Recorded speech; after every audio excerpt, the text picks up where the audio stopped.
Okay, so we're almost done here with this session. I just want to take a look at the tutorials and the hands-on training and look at this. So let's check off some other things we've done here. We've installed the web clipper clearly and Sketch. We've taken a little bit of a survey of the interface. We've talked about the panes over here, the different tags in the notebooks, and how you can toggle back and forth. And we briefly went up and looked at the account settings up here. And the last thing we need to do is compare the Windows interface. We haven't really looked at Windows at all. As I say, the browser version of Chrome on the Mac is pretty much identical with that of Windows, but we'll look at that here for a second just to make sure that everything is okay. So let's get this out of the way and let's go look at the Windows version. So here's Windows. This is Evernote running on Chrome on Windows 7, and you can see it looks pretty much the same. You've got your notes over here. And it's all synced up as well. Everything is syncing nicely, and that's the way you would expect it to work on Evernote, no matter what device you're working with. And so let's say in our inbox, we've got one last thing that we need to do. I'll create one more note,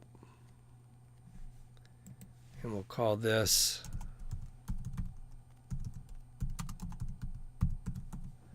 Evernote Desktop, and we'll say cover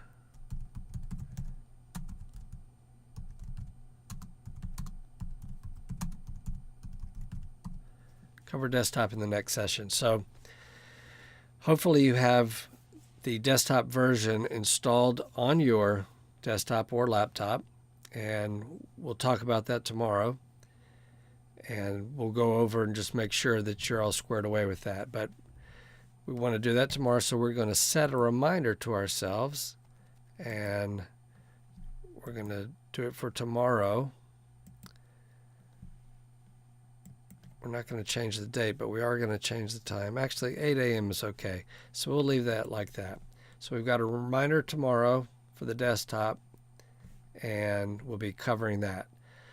So let's go back here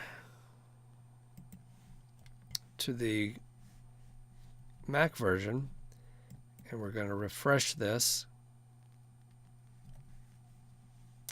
Go into our inbox, and here's the note that we just wrote on Windows. So everything is working perfectly so far, and hopefully you're finding this helpful and you're getting some ideas on different ways that you can use Evernote. Again, I'm just trying to demonstrate as many different types of notes and different types of uses in real life situations to just give you some kind of idea and sort of jog your creativity for different ways that you could implement and use this in your life. So we will get back together tomorrow and start covering the desktop.